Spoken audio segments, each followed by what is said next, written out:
안녕하세요. 이슈 이슈다 시간입니다. 구독자 여러분, 주말 잘 보내셨나요? 지난 주말 미국의 뉴스는 코로나 백신 그리고 코로나 2차 구호 법안 통과에 집중이 됐는데요. 그런 와중에서 트럼프 대통령의 싸움은 여전히 진행 중이었습니다. 트럼프 대통령 본인이나 지지자들 모두 아직 포기하지 않았습니다. 특히 트럼프 대통령은 연방대법원에 직접적으로 펜실베니아 투표 결과를 재고해달라는 소송을 넣었습니다.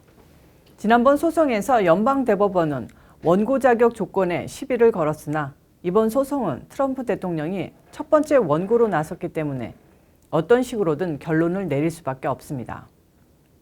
도널드 트럼프 대통령은 최근 한 라디오 방송과의 인터뷰를 통해 우리는 이미 정답을 찾았다라는 표현을 썼습니다.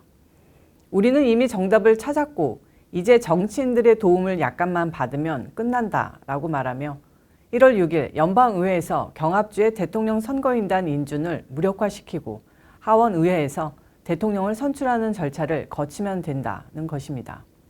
그런데 이 대답은 더 깊은 속뜻을 숨기고 있습니다. 트럼프 대통령의 이 정답을 찾았다 표현은 지지자 사이에서 이심전심으로 통하는 말입니다.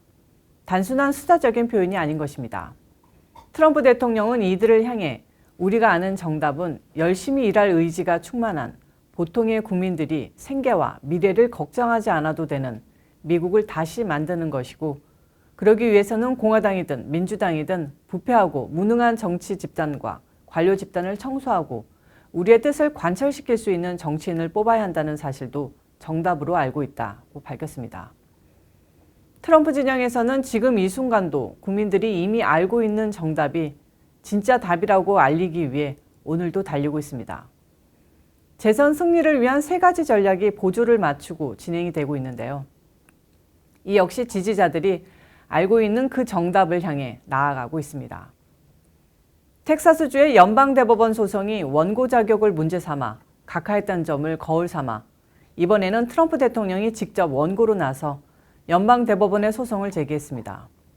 펜실베니아 법원에서 진행됐던 우편투표 위헌 소송 등 3가지 별도 소송을 연방대법원에 다시 제기했는데 피고인 펜실베니아주 국무장관은 23일, 트럼프 대통령 법률팀은 24일까지 변론서를 제출하는 등 급행처리 안건으로 다뤄지고 있습니다. 연방의회 대통령 선거인단 인준 절차가 진행되는 1월 6일 이전 판결이 날 것으로 보입니다. 펜실베니아 소송에서 승리한다면 다른 경합주 6개 주의 선거 결과에도 영향을 미칠 수밖에 없습니다. 지난번 소송에서 연방대법원은 원고 자격 조건에 시비를 걸었다는 사실 다들 알고 계시죠? 하지만 이번 소송은 트럼프 대통령이 첫 번째 원고로 나섰습니다. 그래서 대법원은 승소든 패소든 어떤 식으로든 결론을 내릴 수밖에 없습니다. 특히 선거일이었던 11월 3일 오후 8시까지 도착한 우편 투표만 유효표로 간주해야 하는데 11월 6일 오후 5시까지 도착한 표까지 받아들인 점은 연방대법원도 어쩔 수 없이 위헌 판결을 내릴 것이라는 기대 섞인 관측이 나오고 있습니다. 선거일에 우편투표 서명이 진짜인지 확인하는 절차가 생략된 점, 각 선거 캠프 진영에 서명 위조 등 기타 선거 부정 행위 목격 시 이의 제기를 할 수 있는 권리를 박탈한 점 등도 주요 쟁점으로 꼽힙니다. 또한 개표소가 풋볼 경기장만큼이나 넓은 곳인데 참관인이 동일한 공간에 있도록 하는 것만으로도 참관인 감시를 허용했다는 주장 등도 다투게 됩니다.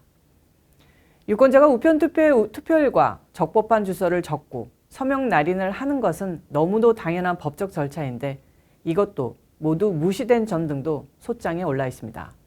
트럼프 대통령은 소장을 통해 펜실베니아의 바이든 후보 선거인단을 무효화시키고 주의회가 별도로 편성해 연방의회에 통보한 대체 선거인단을 인정해 줄 것을 요청했습니다. 내년 1월 6일 연방 상하원의회에서 이의 제기했다고 나서는 의원들이 갈수록 늘어나고 있습니다. 강경파 의원들은 우리가 트럼프 대통령을 보호하고 국민들이 원하는 쪽으로 갈 수 있도록 하겠다. 1월 6일 이후의 일정은 우리가 원하는 쪽으로 가게 된다고 밝혔습니다. 다소 관망하던 의원들조차 적극적으로 발언하고 있는데 주류 언론이 트럼프 대통령 진영을 난파선에 비유하고 측근들이 탈출하기 바쁘다고 주장했으나 오히려 결집도가 더욱 증가하고 있습니다. 심지어 트럼프 대통령이 말리는 일들도 나타나고 있습니다. 크리스 밀러 국방부 장관 권한대행은 조 바이든 후보에 대한 권력이양 브리핑 작업을 중단했습니다. 이미 예정돼 있던 브리핑까지 모두 취소했는데 그 이유는 아직 밝혀지지 않았습니다. 트럼프 대통령 진영이 더욱 단단해지고 있다는 증거로밖에 설명이 되지 않습니다. 마이크 플린 전 백악관 국가안보보좌관은 트럼프 대통령이 무엇이든 결정하면 따르겠다고 밝혔습니다. 그런가 하면 외국의 미국 선거 개입에 따른 긴급명령 가능성을 높여주는 여러 정황이 드러나고 있습니다. 연방정부 주요 기관이 외국 해커 집단에 의해 대규모 해킹을 당했는데 연방에너지부, 재무부, 상무부, 농무부, 국토안보부는 물론 핵안보국마저 뚫렸습니다. 월버로스 상무부 장관 등이 직접 나서 설명하는 등 심상치 않은 모습을 보여주고 있습니다. 미국의 연방정부 기관은 모두 솔라윈즈라는 회사가 만든 시스템 오리온을 사용하는데 해커는 오리온의 업데이트 서버를 뚫은 뒤 여기에 악성 코드를 심었습니다. 오리온의 시스템 업데이트를 가장해서 이 시스템에 접근한 후 악성 코드를 심고 각종 정보를 야금야금 탈취해 갔던 것입니다. 트럼프 대통령은 이미 12일에 이 문제로 국가안전보장회의 NSC를 소집하고 대책을 논의했습니다. 이 뉴스가 공개된 배경은 매우 간단합니다. 외국 정보기관이 맘만 먹으면 미국의 주요 연방정부 기관을 제집 드나들듯 할 수 있으며 심지어 1급 기밀 중에 1급 기밀이라고 할 수 있는 핵 안보국까지 침입한다는 사실을 보면 허술하게 이를 데 없는 도미니언 투표기계는 어떻게 요리했을까 알 수 있지 않겠느냐는 메시지를 던진 것입니다. 트럼프 대통령은 주요 언론이 이번 해킹 사건을 러시아 소행으로 몰고 가고 있는데 우리는 중국일 가능성을 충분히 토론하고 있다. 또한 부정선거를 자행한 도미니언 투표 기계와 관련돼 있을 수 있다고 밝혔습니다. 정가에서는 트럼프 대통령이 외국 정부의 선거 개입을 이유로 긴급명령을 내리고 선거 부정을 조사하기 위해 특별검사를 지명할 예정이며 특별검사로 누구를 임명할지에 대한 얘기까지 나오고 있습니다. 트럼프 대통령은 중국 기업 중 3년 이상 국가공인 회계감사를 받지 않는다면 상장 폐지하도록 하는 행정명령에 서명하는 등 중국 기업에 대한 규제 강도를 높여갔습니다. 민주당과 주요 언론의 주장대로라면 임기가 며칠 남지 않은 대통령이 취할 행동이 아니었는데 바로 중국 때리기와 긴급명령 사이에 간극을 좁혀나간 것입니다.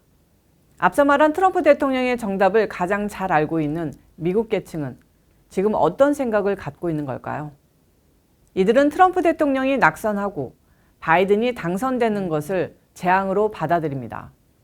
한국에서 정치인들이 선거철이면 늘상 서민 생활을 돕는다며 재래시장에서 시장 음식을 먹는 이른바 먹방 선거 방송을 펼칩니다. 여기서 한국 정치권에서 말하는 서민은 도시 저소득층 계층을 말하는 것입니다. 선거는 무조건 중간자 정리 원칙에 의해 인구 숫자가 가장 많은 계층을 타겟으로 하기 마련인데 한국의 중간 계층 값은 도시 저소득층 계층인 셈입니다. 하지만 이 분석에 이의를 제기할 분들도 계시겠지만 계층 분화가 명확하지 않은 한국에서 누가 문재인을 찍었는지 누가 홍준표를 찍었는지 경제사회적 계층으로 나눠 설명하기는 힘들 것입니다. 하지만 미국 선거에서 중간 계층은 명확합니다. 처음부터 끝까지 하위 노동 계층을 말하는 워킹 클래스입니다. 워킹 클래스는 제조업에서 일하는 블루칼라 대부분을 포함하고 저임금 사무직과 서비스업 근로자 전체를 포함합니다. 미국 정치인의 팬덤 현상은 이 워킹 클래스에서 나오는데 도널드 트럼프 대통령은 미국 역사상 가장 강력한 정치적 팬덤 현상을 몰고 온 인물입니다. 선거가 끝난 지 두 달이 다 돼가도록 트럼프 대통령이 굳건하게 제 갈 길을 가는 이유는 강력한 부정선거 의혹도 있지만 워킹클래스에 변치 않는 애정을 빼놓을 수 없습니다. 워킹클래스에게 트럼프 대통령은 진정으로 자신들을 위해 존재하는 정치인이라는 이미지로 각인돼 있습니다. 또한 트럼프 대통령은 1960년대 이후 미국 경제를 가장 번성하게 만들었고 결정적으로 워킹클래스도 과거처럼 중산층 일원으로 살아갈 수 있다는 희망을 줬습니다. 이 같은 사실은 민주당과 주류 언론도 인정하지 않을 수 없습니다. 뉴욕타임스의 최근 기사, 캐리어 공장은 잘 돌아가고 있는데 근로자들은 트럼프가 패할까봐 노심초사하고 있다는 4년 내내 트럼프 대통령에게 몽둥이질을 했다고 해도 과언이 아닌 뉴욕타임스의 기사인지 의문을 들게 할 정도입니다. 2016년 2월 냉난방기계 제조회사 캐리어는 인디애나폴리스에 위치한 공장을 멕시코로 이전할 계획을 세웁니다. 졸지에 1,050명의 근로자가 일자리를 잃게 생겼습니다. 트럼프 대통령은 11월 선거에서 당선되자마자 이 공장으로 달려가 일자리를 지켜주겠다고 약속했으며 이 약속을 지켜냈습니다. 지금 이 공장은 주 7일 계속 돌아가며 잔업이 넘쳐납니다. 코로나 바이러스 사태에도 불구하고 주택 건설 붐과 레노베이션 붐이 일면서 매출은 더욱 늘어납니다. 이 공장 근로자 평균 학력은 고졸, 평균 시간 급여는 23달러입니다. 토요일 근무는 시급이 1.5배, 일요일 근무는 2배를 줍니다. 성실한 근로자는 연 소득이 8만 달러가 넘습니다. 이들의 부모도 공장에서 일했으며 자녀도 그럴 것입니다. 성실하기만 하면 고등학교만 나와도 공장에서 괜찮은 소득을 올리고 근교 지역의 뒷마당에 딸린 2층짜리 주택을 사서 소박한 아메리칸 드림을 일구는 게 가능한 나라. 그것이 바로 마가, 즉 미국을 더욱 위대하게 라는 캠페인 구호로 태어난 것입니다. 캐리어 공장 근로자들은 만에 하나 바이든이 당선된다면 트럼프 대통령이 지켜냈던 자신의 일자리가 사라질 것이라고 우려하고 있습니다. 북미 자유무역협정, 즉 나프타를 만들고 미국인의 일자리를 해외에 빼돌린 민주당의 부도덕한 정권이 트럼프 대통령 유산 지우기의 일환으로 트럼프 대통령이 새로 개정한 무역협정마저 뒤엎고 그나마 트럼프 대통령이 되찾아온 제조업 일자리를 다시 해외로 팔아넘길 것이라고 생각하는 것입니다. 트럼프 대통령 지지자들이 끝까지 그를 놓아줄 수 없는 이유가 여기에 있습니다. 오늘 영상이 좋으셨다면 구독과 좋아요, 알림 설정 눌러주시고요. 오늘 이슈 이슈다 여기까지입니다. 감사합니다.